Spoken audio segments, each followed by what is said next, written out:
Hi friends, welcome back to another episode of Creating Things Together. Today we have a guest.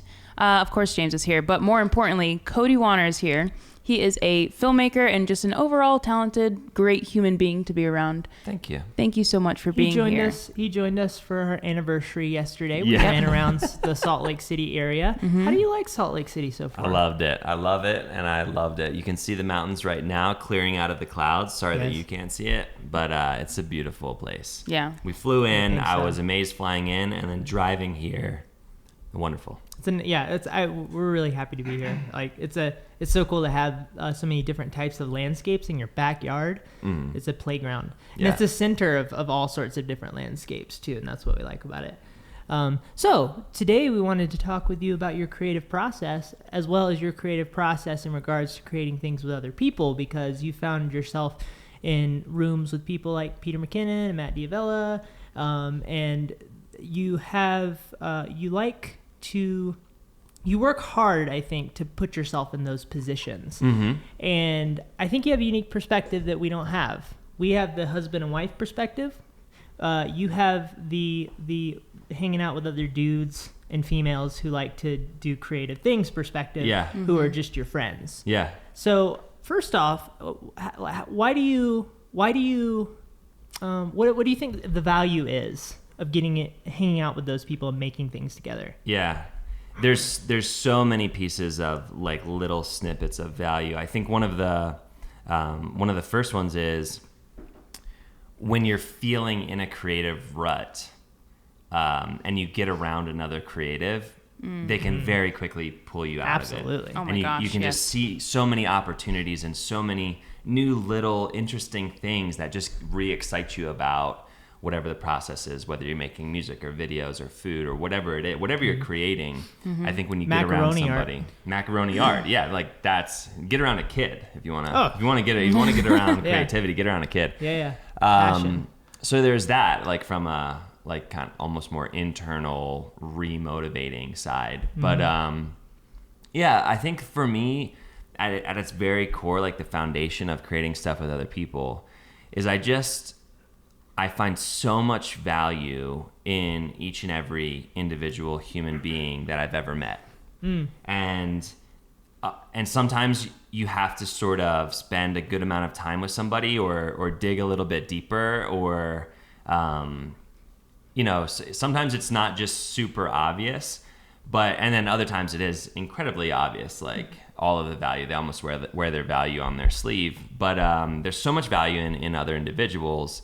And getting together, and for me, making little movies about that value, about the different pieces of value that we're both trying to offer to the world is just, I think, like what life is meant to be. Yeah. Well, and another thing I noticed over the past couple of days of us hanging out that I was reminded of is that everybody even though we're all influenced by the same circles of people, we all tend to be influenced by like this YouTuber group or, this photographer group, this macaroni sculpture aficionado group. Even though we're all influenced by those same cultures, we all have unique approaches to it that when we hang around each other, we get to actually spend time in the same room together. Yeah.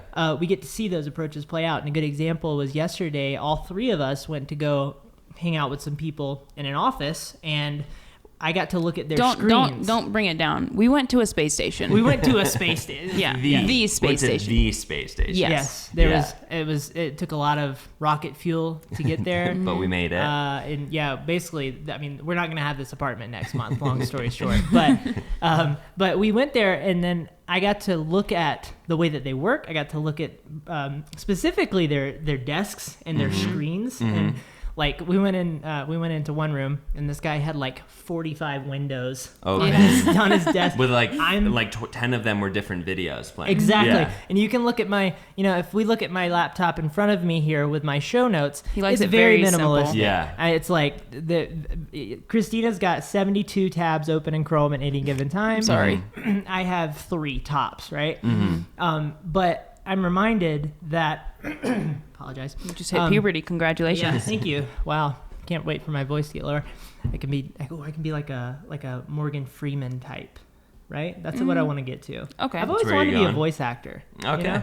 Well, Anyway, where were we? Now's the time. So so the looking at how they do things differently than I do, and it actually creates a sense of liberty and freedom in me. Oh, I can try this other way. My way, I can get dogmatic about the way that I do things. I think a lot of creators can do that. Mm-hmm. And so when you get around other people, they stretch you. They pull you all sorts of different directions, and you Right. see that, oh, what's hard for me is not hard for Cody. right. I'm going to rewind a little bit since we're kind of on this topic. Is it The bit, first is thing, Yeah. Derf. Ooh, scat. Yeah. That's really nice. Soul. The jazz. So the first thing that you mentioned was essentially, this is highly paraphrased, getting energy from other people. That was me yesterday. To be quite frank, going to Antelope Island, like James and I go on adventures, but that was the first time that I, in a very long time, where I had like the energy and like was really fired up to film and just run around and hike up a hill and capture stuff. So I guess I'm wanting you to dive in a little bit deeper on that. How often, like, is that something that you seek out whenever you're going to create with other people? Does it just kind of happen?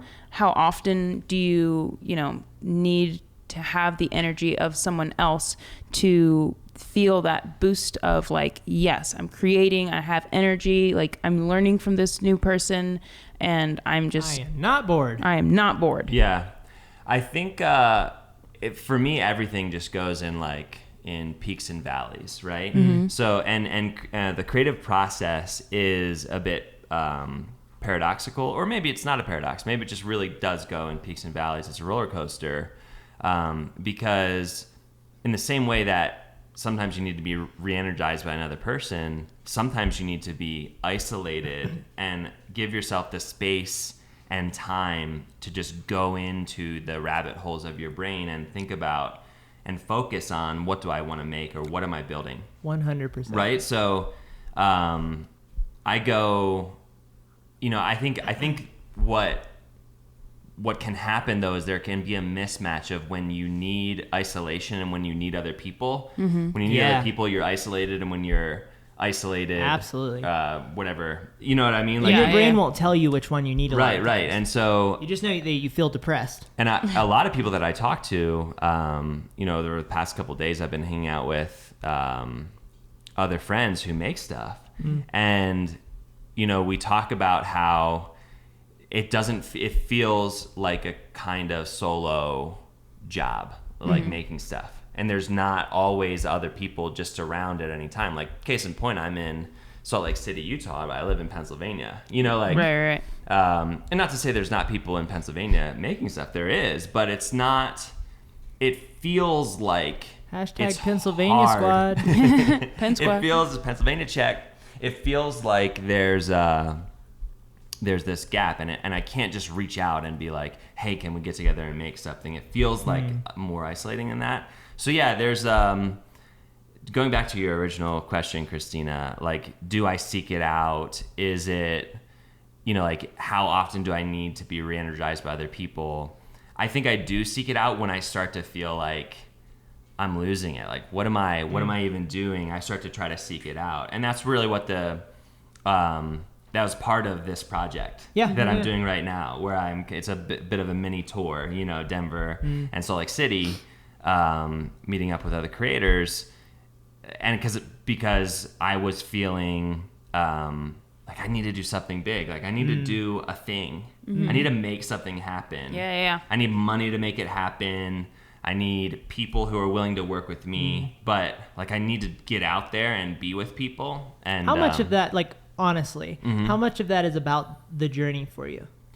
Everything's about the journey for me. Okay. The whole thing is just the process. Yeah. Not literally the flights, because I've stopped liking flight. I don't like flying anymore. I used to love flying. Like, I'm talking about literally sitting in an airplane and being like, we're flying. Yeah. Which is kind of sad that I lost that when you wonder. do it 30 times a year. Right. It's pretty great if you think about it, though. Yeah. It is amazing. You're going through the air at 500 miles per hour. It's amazing. And I'm trying to keep that perspective, but I just get, I'm a bigger guy. I get a little claustrophobic. I don't like when the person in the aisle is asleep and I have to get up to go to the bathroom or just stretch my legs. Like, I don't like waking them up, and then I end up like not doing it, and then you Exactly. just feel so uncomfortable for 3 hours. Right. And, you know, it's hard, but Right. I don't love that part of the journey. But the journey for me, the journey on YouTube, the journey in my creative career of trying to make businesses and make services that help other people and make money and are profitable. The journey I've learned is the reward. You know, it's not.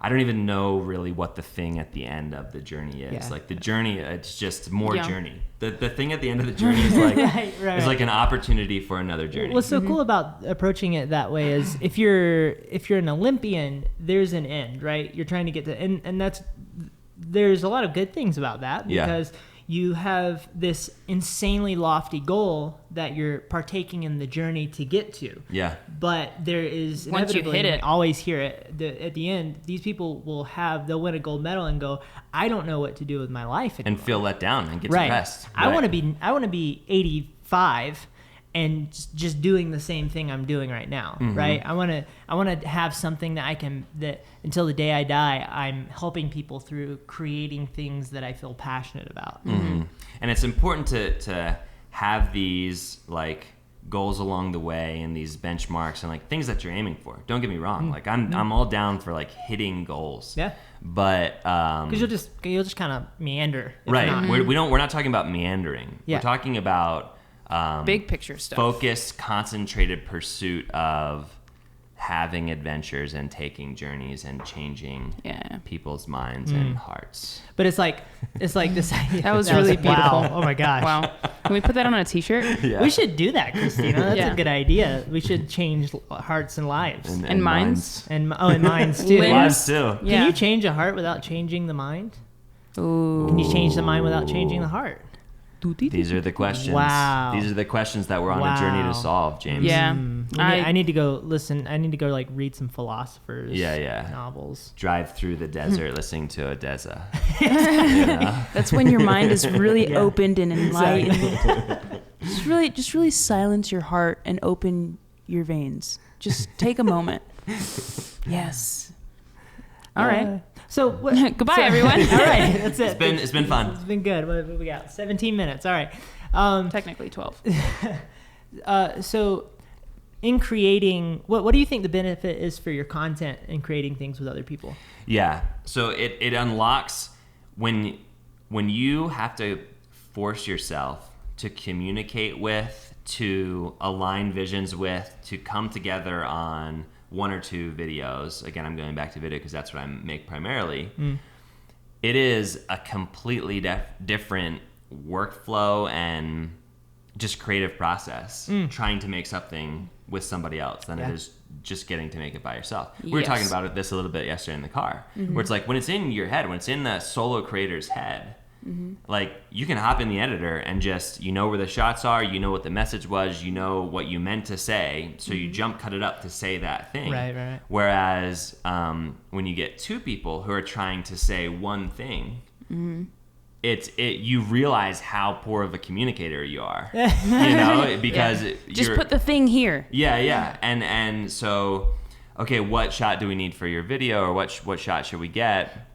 Or even just thinking about the two of you asking me a couple times now. So like, what is your video? You know what I mean?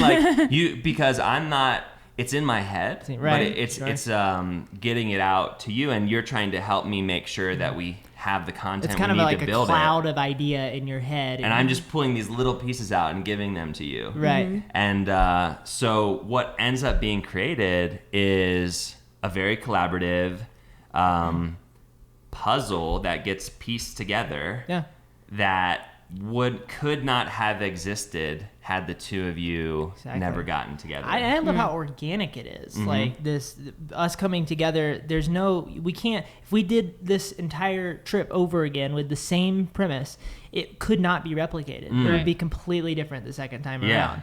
And so that sort of, I guess the word is entropy of like all of, It's a big word, James. I think I might have used that wrong, but of all of us getting together and putting our clouds together and letting them slam into each other, we create something that is completely different than Yeah. if we would have been apart, but even if we would have been together At a 2 different months time. from now, Yeah, right? yeah. We would have had different experiences to bring to the table. Right. Everything would have been tremendously different. Are you ready for me to crap on your point? Please. Okay, so can't wait. here's my struggle with that. Tell me. There's so much pressure, and I get so deep into my head whenever it's like, this is the one chance you have to make this one thing, Yeah. and you'll never make it again. Yeah. And it better be good, Yeah. because it needs to be good. Yeah. If you ever want to live again, better. Yeah. So that is a massive struggle for me, is just having, like, being able to kind of let go and let the serendipity happen, and being able to just relax and just create and just have a grand old time. Yep. Gosh, but on the flip side, if I go just so deep into, like, you know what, serendipity, honestly, I'll just forget to film, Yeah. and nothing will happen. Yeah. And then you'll do you'll do a podcast. You'll I'll talk do a about it. podcast, yeah. or I'll do like a voiceover linking Yeah. a couple montages together. Get some stock footage in there. Yeah. Just Hope for the voice over best. it. Yeah. Maybe we should fly the Video blogs. drone. Yeah. Let's fly the Yeah. drone to get some transition shots. Right. But No, I hear that, and that goes along very well with something that I'm like vehemently opposed to, Which is drugs. Don't do drugs, kids. and shooting your shot. I like how there's you a- finished my sentence. and And as well. Also, shooting your shot. Like there's this there's a phrase out there right now where it's like, I'm gonna shoot my shot. Like I get a lot of DMs that start with, I'm gonna shoot my shot. Okay. And then they pitch an idea or whatever it is. And we were talking a little bit about like poverty mindset. Shooting your shot is 100% a poverty mindset. Thinking you only have one chance to accomplish something is poverty. Like you have limitless chances to accomplish something. And so yeah, I'm right there with you, where like when you get too deep in your head about, oh no, and this happened to me when I went up to Toronto to make a video with Peter McKinnon. I was driving up and I'm like, oh no, I am not good enough to make this video. Like this video has to do really well. or else, like, that's it. That's my only chance. done. Yeah. And I'm making a video with how many people get to make a video with right, Peter McKinnon? I'm gonna ruin it. Yeah. And my saving grace in that situation was, so we shot the video. It's nighttime. I'm editing. I'm exhausted. I'd slept like maybe 10 hours like in the week leading up to that. You know what I mean? Yeah, like, yeah. And I just driven up 9 hours. Didn't get much sleep the night before. We had an amazing but exhausting day that like involved some form of water skiing, tubing. You know, like it was an amazing but exhausting day. Yeah. I get back, I'm exhausted. I call my wonderful wife Amber, and I start to talk about like these stressors, like how am I supposed to make something good? I'm terrified, all that stuff, and that's out of character for me. Like I don't generally at least express concerns like that, because I come across as very confident, just like know what I want and gonna do it, and who cares. And Amber said to me, you don't need to do, in fact, you cannot do anything different than what you've done for the last 191 days. Because what you've done for the last 191 days got you to this point. So obviously it's working. That's what got you here. And the fact of the matter is, if you did try to do something different and better, quote unquote, A, you probably just fail, you know. But B, the people who see that video aren't going to get a taste of the real you. They're going to get a taste of something that is different and something that is, you know, unattainable to continue creating, and like you still have, you know, 150 videos left to make this year. Like, you know, think about it in terms of you got to be yourself. Like she just said, Cody, you just be you. And that was the reminder for me. Like, be yourself. There's 150 more tries left just this year alone. TubeBuddy just sent me my my 2019 recap, and I've made 99 videos so far this year, which is like a massive decrease from last year, which was like 380 or something like that. Still. So they also 99, showed that's good, They showed though. this graph, and it was like was like, your stats compared to last year, and it was like negative 700% or something. Yeah, so all that is to say, the idea that you need to shoot your shot, the idea that you've only got one chance, I'm right there with you. You don't. You have an almost infinite number of chances, an almost infinite number of shots. And if you do meet up with somebody who you really look up to and admire, like I looked up to Pete and still look up to Pete, and you don't slam it out of the park and make a great video, and you do just take time to like soak up that person's energy and like listen to them and learn from them, and not have to have in the back of your brain, I got to make something awesome. That's 100% legit. Like some of my best meetups with people that I've only met on the internet, some of the most memorable ones came, I mean, almost hands down, the most memorable stuff comes when we have the camera sitting down. You know, like when we're just talking, and you can come back and convey those messages later, whether it's in a podcast or in another video with a voiceover or just remember to film so much B-roll. Just get B-roll. Just get the B-roll. And that's how I'm modeling these 3 videos. They're all voiceover videos. Because so break that down. What are these videos about? Yeah, so these videos, this is why he came to hang out with us. Yeah, so I this will also be out in January. So the videos we will link in the description or show notes below if you're interested.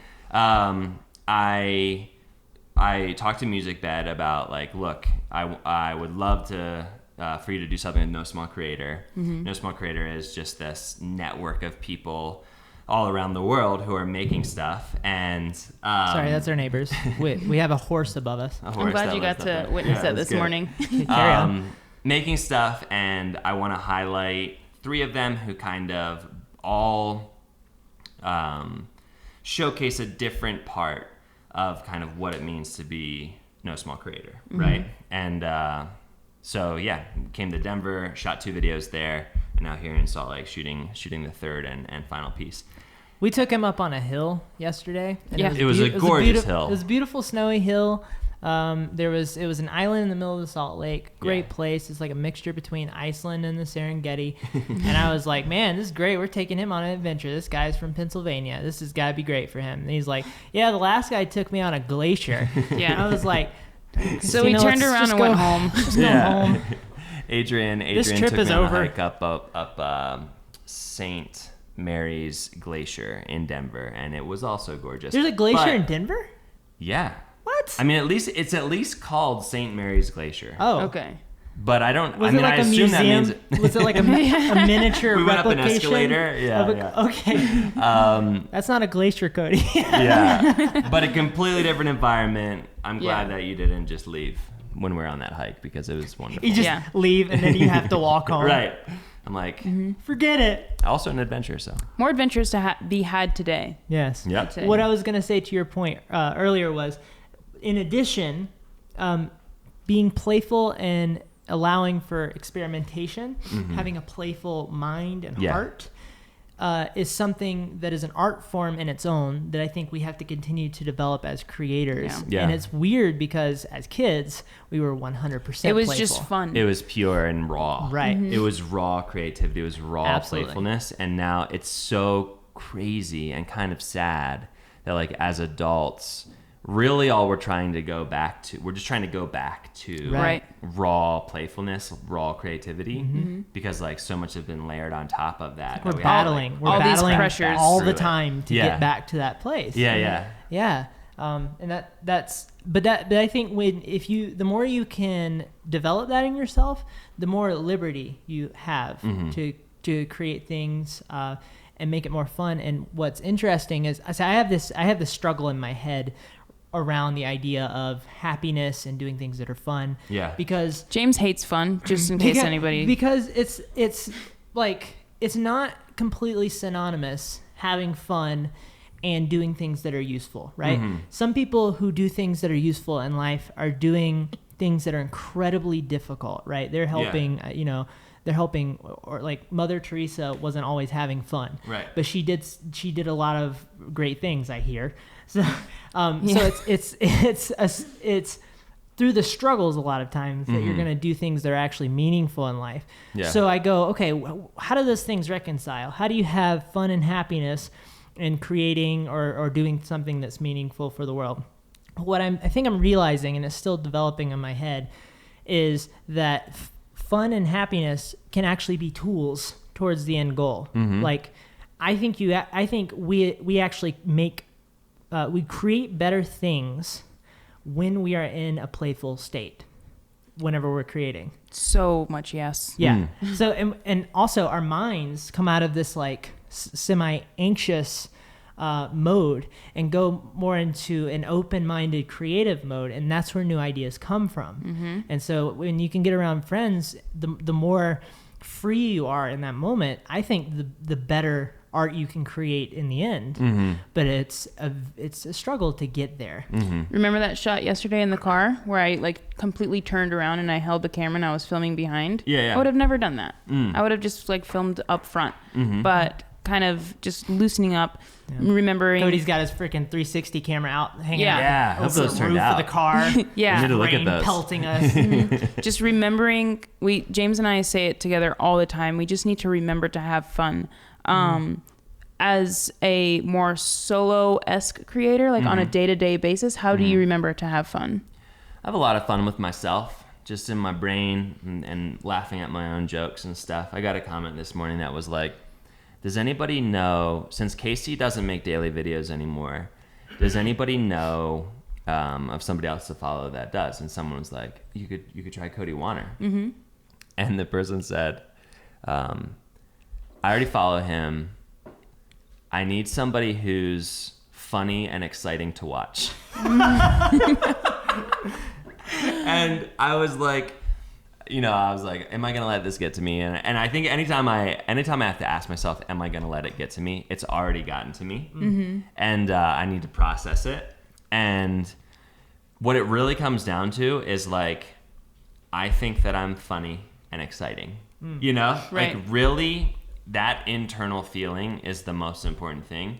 Slightly like then also important is that some other people think that I'm funny and exciting to watch. Right. And I know that those two things are true. So for me, you sound a little bit crazy, and almost everybody in my hometown thinks I'm crazy because I'm walking around with a camera pointed at my face, laughing at myself, laughing at my own jokes. Like I have a very distinct laugh. That's fine. They're going to work at the plant and you're making more money than them. Yeah. So it's just, there is this, I think that there's this true acceptance of self that needs to happen. And once you're able to accept yourself, you're able to have fun by yourself. And I actually think that making videos helps you become much more self-aware. Yes. Making videos of yourself, because you have to like sit down and then edit yourself. And you're just engaging with yourself and your own You spend thoughts. 2 times as much time with yourself as you normally do. And you really have to think like, do I like this person? Who do I want to be? What am I? The existential creative life crises, they should happen all the time. Every 6 to 8 weeks. Every 6 I to love 8 that. weeks. And the other thing is like, another question that I would get a lot in DMs last year is like, how do you make it interesting? Like my life is so boring. How do you make it interesting? It seems like your life is so interesting. And the truth is, everyone's life is boring. Like people's lives are more boring than not boring in just like an average way. You know what I mean? Absolutely. And I have to wash dishes after this. right. Like there's these boring, our lives are not constantly exciting. We just don't share that because Or fun. It's literally not interesting. Yeah, it's not interesting. So I think there's like you got to embrace that. But then the second thing is, when I was daily vlogging, I was doing and experiencing way more in that year than I had ever done or experienced before, simply because I'm like, I need to make a video today. Yeah. I should go somewhere or do something or talk. What do I need to think about? Or I was forcing myself to become more interesting. Yeah. In an organic way, not in a forced way. I was forcing myself organically to unforced become more interesting. Right. And for myself, and that was great. Yeah, you Yeah. got it. Mm-hmm. I think I get it. It's coming together. It's solidifying into a concrete in my mind. I have to remind myself, because our internet personas are different than our life personas, because we're not traveling every single day. We're really from Russia. We don't speak English. Exactly. The other day I cleaned the toilet. I was like, Right. I know good and well all of these internet people that I follow clean their own toilets. Well, most of them do. And nobody's sharing this, but I'm doing it. Or and if not, their butler does. yeah. You know. But like, this is We're real all the life. same. Everybody, like, we have to take out the trash. We have to empty out the trash. All of these boring parts of life we don't capture. Sometimes it's important to capture them, but it could be very easily to kind of fall into the pattern of, okay, well, my life is boring, and just settling for that, as opposed to, okay, today's actually pretty boring. It's raining outside. How do I make today interesting? And kind of running with that. Yeah. And I think it's like we have to remember how to separate real life from creative life. That in a way. Now they do kind of mesh together, but I guess what I'm saying is that throughout history, we are the minority of people running around pointing cameras at ourselves and filming our entire lives, right? The major minority. Right. Most people in history have spent their time just like trying to get food, or they have to walk a couple of miles to get some water for themselves, or they have to, they're hanging out with some friends every weekend and then going back to their job for the week, and that lasts the entire that's years for them, right? Like, fundamentally, life has been something that is not this exciting creative adventure. We just started making it that way. I like making it that way. It's good. It's a fantastic thing, but just because Instagram and YouTube says that that's what it is, does not mean that is. Does that make sense? That completely makes sense. It doesn't mean that that's normal. Right. We're creating a new normal, so it's going to feel. It's going to feel like, wow, my life is so much less interesting than Casey Neistat, and that is actually true. Yeah.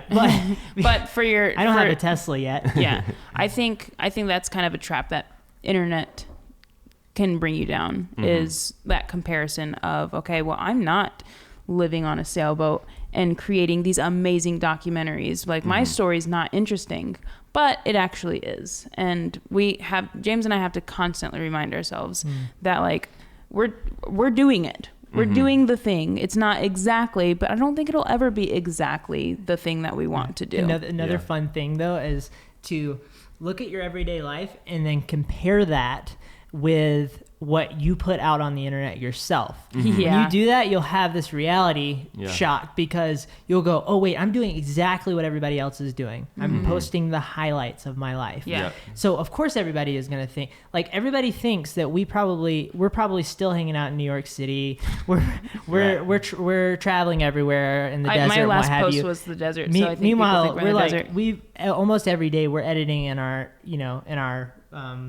office. We're making money. We're doing, which it's so work. funny, like, because I see, like, clients of ours, they'll watch my Instagram story, so it almost makes me, like, insecure to post a pre-recorded Instagram story of me at the desert saying, hey, go watch my video, when they're like, well, why are you getting me this video on Wednesday and not Tuesday? It's like two different things. And then people will come to us and go, how was your trip? And I'll be like, which one? So I think we have to remember that normal life is okay. It's necessary. It's necessary, or else you'll lose your mind. And to accept it, and to accept normal life. And that's where so many good things happen too, in your creative relationships. The grind of being married and having to learn the other person and going through the dull moments and the moments where it's both of you guys are just completely unmotivated to do anything. Like we've been in a world of gray here in Salt Lake City for the last week or so now. And so me and Christina were just like hanging around before you came around, and now we're like running around having a good time. We're just like, dude, this is just like, we're in the trenches. Like, this is dull. So I want to pivot. Oh, Okay. pivot, yes. So let's talk about Take us back. Let's talk about your doll. What does your day-to-day routine look like? I'm always so interested in this question. So please don't let me down. Yeah. Number one. Well, I want to know, like, I mean, you can get down to the nitty-gritty of like what time you wake up and all of that, but Yeah. you know, let's say planning videos, writing out concepts, writing out scripts, working with your clients, working with brands. What does your creative routine look like, Cody Wanner? yeah, it's so sporadic that it is hard to talk about. Like, I don't have a routine. It's a growing trend that we see amongst And- creators. yeah, We're not and- alone. As This we is speak nice. to them. It's hard. You know, it's hard to talk about, and I think in many ways it's hard to live. But I also think that, you know, you do what's necessary when it's necessary. And maybe that's what's necessary right now. So in 2018, I was waking up, I was going to bed probably normally by 10:30, and I was waking up normally by 3:30 to edit the previous day's video. Okay. Okay. So Wow. I really created a massive sleep debt for myself in 2018, which is like extremely unhealthy. Probably took some years off my life, if we're being honest. Like, if we're Yeah. being brass tacks, that was probably very bad for my health. So I felt like in 2019, when I look back at 2019, I think of it as a year of recuperating. And I'm mostly comfortable with that. You know, Yeah. I think the grind and hustle culture part of myself that actually like secretly believes in hustle culture, even though I'm like, yeah, no, we don't believe in hustle culture. Yeah. You know, I think that the part of me that secretly does is still hurting from how much I sleep now. How much do you But- sleep now? Yeah, now I normally go to bed around 11, I would say, and sometimes 10:30 or 11, and then sleep in until 7:30 on like a normal day, which is really hard for me too, because we have two baby girls that both wake up between like 5:30 and 6. And so what that means is that Amber's getting up with those girls, and like she's just as exhausted as I am. So that's hard, because I know that, you know, like my freedom of sleeping until 7:30 is taking away from her ability to do so. So that, Isn't that a great thing about marriage, though, that it makes you less selfish in that way? Yeah, I mean, it highlights your own selfishness, right? Like it makes me realize, like, even though I know this is selfish, I need to sleep. You know, and that's like, I'm not really comfortable with that, if Yeah. I'm being It's honest, a right? weird conundrum Yeah. to deal with on a daily basis. So, you know, how we've tried to solve it is like, well, what is there ways that we can give each other breaks to be able to do that? You know, whether it's going away, Recover. or whether it's taking the girls out in the morning, or just getting up with whatever it is. All that is to say, I feel like 2019 was great for that, and I feel like 2020 is going to be another one of those wake up before sunrise years. You know, still, I don't want to go back to the place of only getting 4.5 to 6 hours of sleep, but figuring out Maybe wake up at like 3:45. yeah. So I still want to get enough sleep because I really believe in sleep, and maybe that just means taking more naps in the middle of the day. I'm a big napper. You had a robotically well-scheduled nap yesterday on our couch. Yep. Very well done. It takes me as long as your nap was to go to sleep. Yeah. To take a nap. Yeah. And So- that comes from being exhausted. Excellent.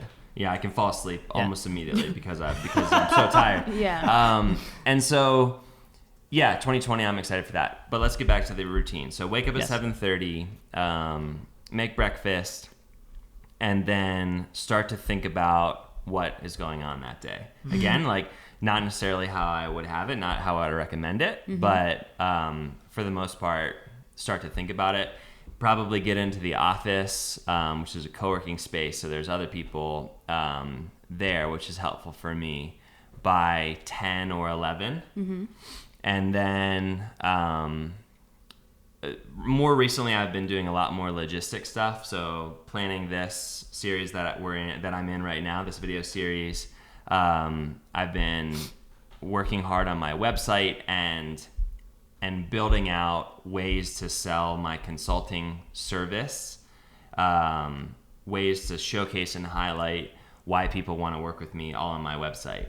And so more recently, like that's been about a month in the making that I've been really focused on those two things. And but sometimes, like I said, routine is not routine in my life. Sometimes it's like, okay, I got to shoot this video. And I go out, pick up some shots, maybe hop in the editing, edit it, go out and grab some more shots, edit some more, and then upload and release it. And for the most part, I like to start and finish videos within a 24-hour period because I've like trained myself to do that, and so, but occasionally for this last thing that I did with Red Imagine Bull, what you could do with 48 hours. Yeah. Whoa. Yeah, it's actually really Scorsese interesting. film, right? It's interesting. There's like these declining returns that can sometimes happen with me when I spend too long on a project, where like it starts to just get worse. Like maybe I should have just uploaded it 3 days ago. But yeah, this last project that I did with Red Bull, I went to Italy, filmed some camera test shots with 2 parkour athletes, and it was an amazing time. But that video didn't get released for like 6 weeks after we shot that thing, and it wasn't the client. It wasn't Red Bull saying like change this, fix this, whatever. It was me like waiting, trying to perfect it. Like just it was my own. I didn't have the client, like in my production company, we could always blame the client, like, oh, there's been 19 revision rounds or whatever. And this was all me. And that is, so there was a lot of days in there where I'm just like sitting there staring at the computer, like, how do I make this better? How do I make it more concise? Is there a good enough story here that's going to keep people watching? And I think that this will be the last thing I say about it because I've been rambling, but I think you're good. The video turned out really good. Thank you. I think there is, as creatives, we need to be comfortable with how much we sit and stare and think and don't get anything done. Holy crap, wow. Whoa. Because that is, I mean... That's like the story of most of my day. Yeah. So let me clarify. Are you saying embrace that and allow it to happen? And just realize that's part of my life. It's part of my creative process. It's part of being creative, yeah. Because it's not... That's something that I could beat myself up over. It's like, and gosh, we do. We do. I should have found, like, I'll search through a list of songs. I'm in a transitionary period with who I'm using as my music service. So I'll go through songs and He's then just in a Willie Nelson phase. Well, yeah. And end up choosing the first song and going like, I just screwed 2.5 hours. Right. But realizing that downtime, that searching, that refining, even though you went back to, like, that was necessary. That was necessary for the final product. That's something that I'm struggling or like learning right now. And because it is countercultural. Most of the people that we engage with on a day-to-day basis, most of the people in America do not have jobs like us. Exactly. I was about to say that. They have salary jobs that are managed. They have managed salary jobs, and there's task lists. There's right? and there's checklists. There's like, okay, did you get all your stuff done? Great. Like that's what you're supposed to do. Right. For us, it's not that. And too often we as creatives try to make it that, and we need to hold ourselves to a different set of rules. I agree. And not allow the rules of the managed lifestyle to affect how we think about ourselves. Right. So creativity fights schedules. Yeah, it doesn't work on a schedule. It does not. Yeah, it works in time chunks, blocks, sometimes weeks. And when a manager comes in and tries to manage a creative, it's necessary in many cases, but their schedules. I was reading an article and it was like the manager schedule versus the manager versus maker schedule. Fantastic article. But someone who operates well on a managed schedule, that when they see a free time space, they think, oh, I could meet with one of my employees at that time. And so they'll put a 1 hour meeting on the calendar of a creative employee. But what that will do to the creative employee is wreck their entire day. And they actually won't be able to do anything because they have to ramp up for, okay, I'm going to be meeting with my boss. They have to think about that, and that takes them away from being able to fall down into the hole that they needed to fall into to do whatever it was they were doing creatively.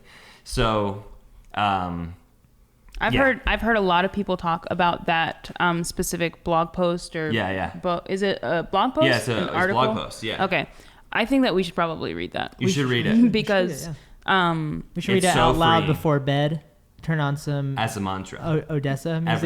every single day. Light some candles every single day. We chant it. Yeah, you chant it. You memorize it in unison. You memorize it and then you sing it. Unison and harmony. You open the door and you sing it to. Oh your yeah. neighbors. Yeah. That's a That great way idea. they can know. Yeah, they just can so know you too. guys know. That's why you're here, Cody, for ideas like that. Yeah. go ahead. So I haven't actually read it, obviously, but trying to apply those kind of things, because it really is like an aha moment. If somebody wants to meet with me at 11 o'clock, I don't get anything done all day long. So that's when I just go, okay, I'll meet with you at 11, this person, and then I just have like a time block of meetings. I've learned I'll have a meeting first thing in the morning and then last thing in the day.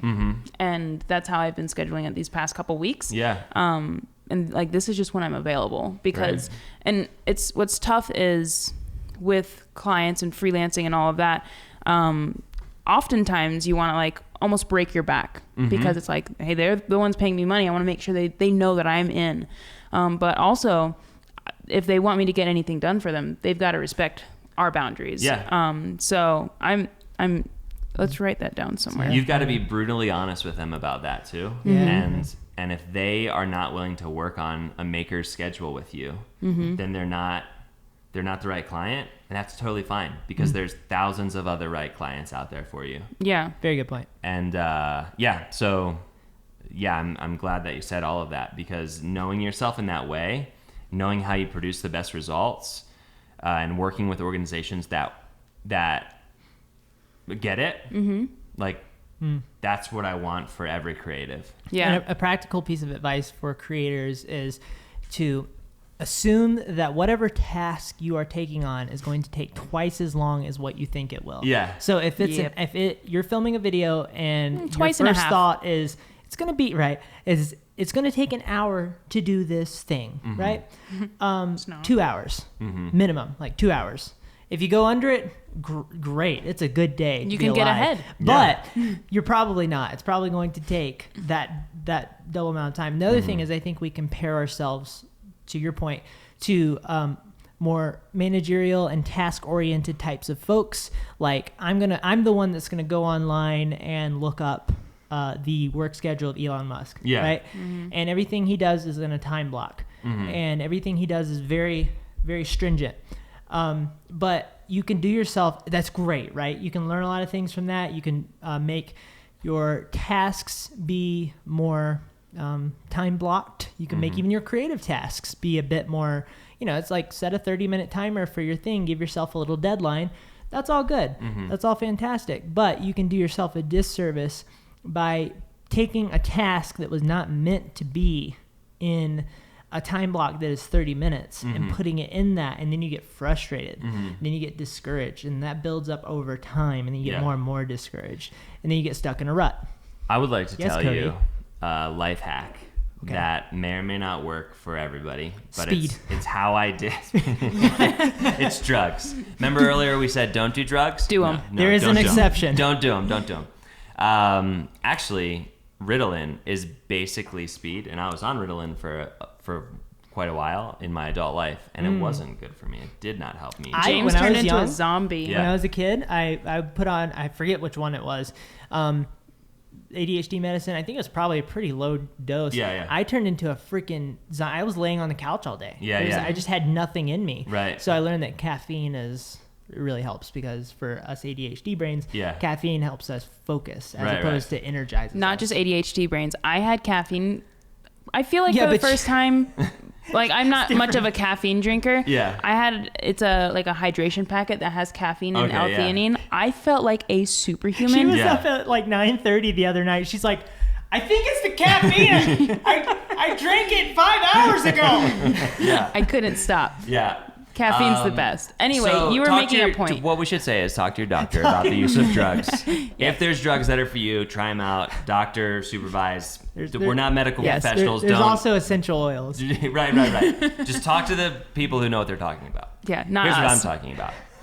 In college, friends would stay up. They'd pull all-nighters. They'd write papers. They'd cram for tests. They'd do all of this, typical college stuff, right? Mm-hmm. My hack was hang out with friends, have a good time. And do nothing. Do nothing. Go to sleep. Wake up 2 hours before the paper was due. Okay. Oh, gosh. That's beautiful. Write the paper. That is glorious. And hand it in.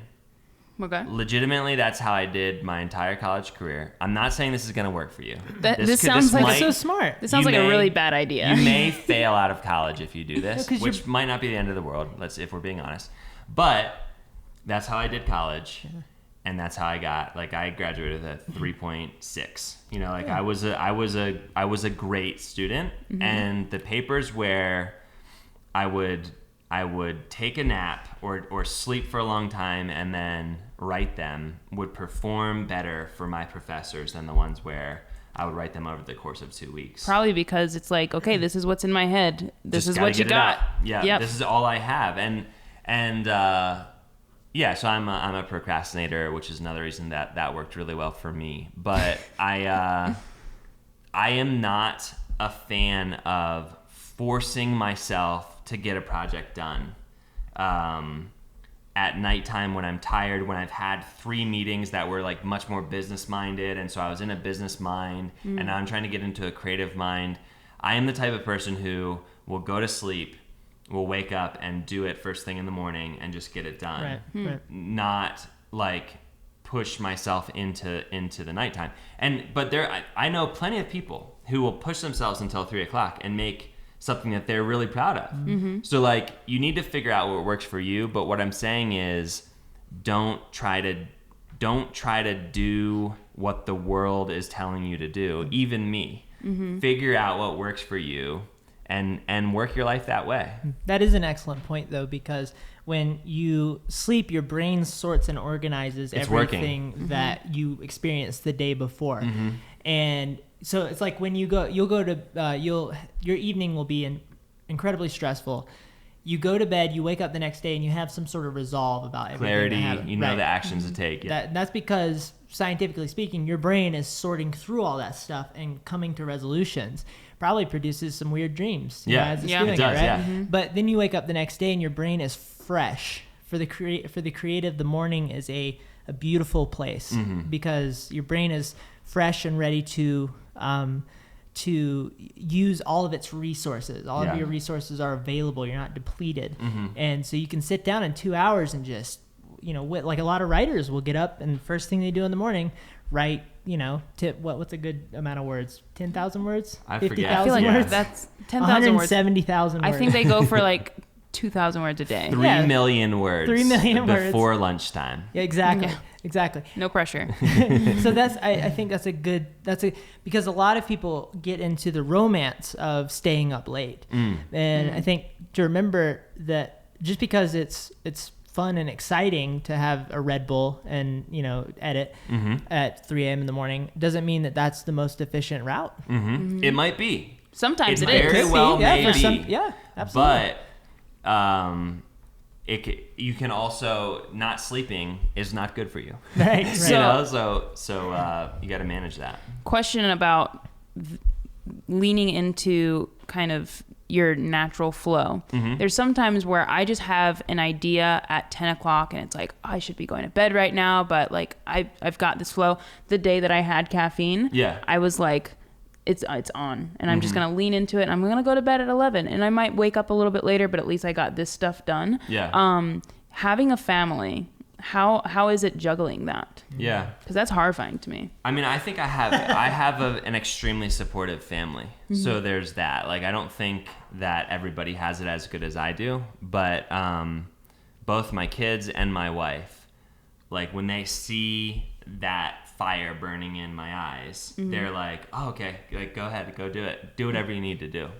And yeah, I think the key there is then making sure to prioritize the time and the effort that I spend with them as a follow-up. You know, so being intentional about your time on both ends. Yep. If you're spending time away from your family because you have this idea, go all in, focus, and then when you're done with that, all in, focus on your family.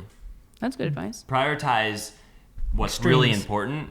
Your relationships, like prioritize those as a goal as important as making $1 million. You know, it's a equal goal for me. You know, to my career yes, I'm very career minded. I very much want to make a massive dent in the universe.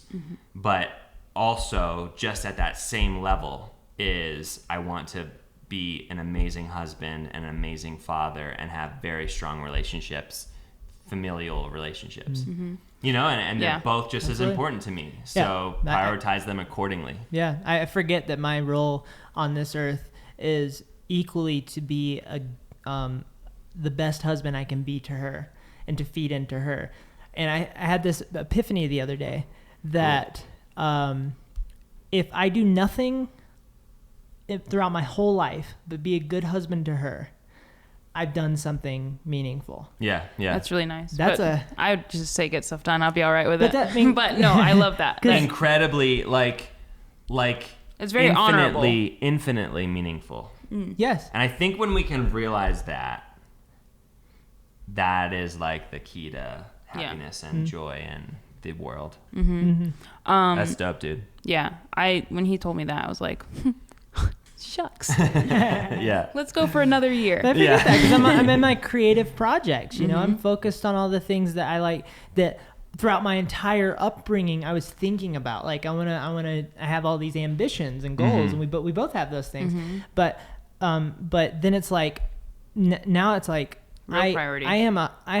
Well, both are real priorities. But no, but that's like more like when we have a kid, our primary job on the earth is no longer like our career or whatever. It's to not raise a serial killer. I think they coexist. I mean, yes, don't raise a serial killer. No, I say that's the number one thing is not to raise a serial killer. I think they coexist. I think you can have both of those things happening at the same time. But I think that you can't put your career in front of your family.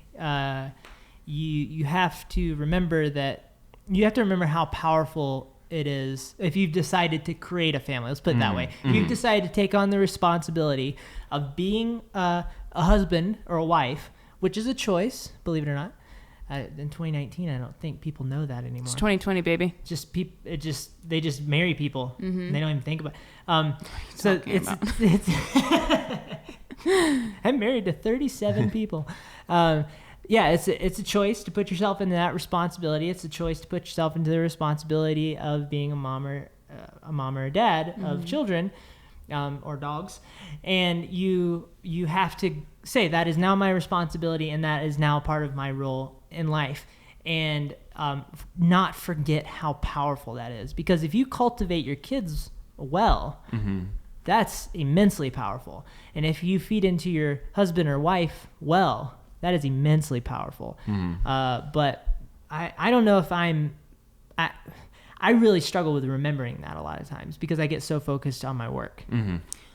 Last thing that I'll say on this is recently I posted in the No Small Creator Facebook group, which first of all, let me clap. That is the only YouTube Facebook group that is remotely interesting. That's not a whole bunch of sub for sub. That it's really encouraging. Like, hey, if you want somebody to watch your video, you got to post a promo. Yeah. Like that's so clever. Yeah. And it's just a good place. And I'll also link that below or above. How did podcasts go? Where do things go in podcasts? Yeah, I'll link that in the show notes. If you're interested in being in the No Small Creator Facebook group. I commented in there, it was a day of procrastination. I really screwed the pooch on that one. Yeah. It was just a day of, like, it became 3:00 And I knew that I was procrastinating, but when I saw it was 3, I was like, wow, I really screwed up. So then I went to procrastinate more on Facebook. Yep. And I got some really good advice from somebody. Forget who she was, but I think she was English because she said the university instead of college. Yeah. Essentially, when you procrastinate, just go all in on procrastination. Just do it. Don't think about the work that you have to do. But when it's time to work, equally go all in on work. Wow, I love that. And she told me that, and I was like, yes, that. And I've roughly been functioning in that like headspace. And we do something where we kind of go into airplane mode, which is like when you go onto an airplane, you put your phone in airplane mode. No one's talking to you on the plane because you can't hear anybody anyway. And you get so much work done. So we go into airplane mode, and that's when we're all in on work. And basically, she can't come to me and say, "Here's this fun Instagram post with a dog in it." Okay, cool. And vice versa. Yep. But so that just going all in on whatever you're doing, whether it be family time, work, procrastination, work, just kind of like all fun work, work, everything. Whatever it is, go all in. I love that. Our as creatives, I think everything turns into a mush of activity. It never ends, right? Yesterday's a great example. I mean, it was just all day long. We were doing something creative and something, you know, we were either shooting things or talking about creativity or meeting with other creative people. That was all day yesterday, right? There's no like clock out. You know, I mean, we went to dinner, and that was the only time that I think we really just kind of, we're done like making something. We watched The Office too. We just ate sushi. We watched The Office. We watched some YouTube. But that's because we're refined creators, you see. But everything turns into a mush, so it's hard to delineate those extremes. So I think that's an art form in itself. Agree. So wrapping up the podcast. Let's end it on an exciting, hard question that you just have to really bake on, but you don't have too much time. Okay. Because you're on the mic, Cody.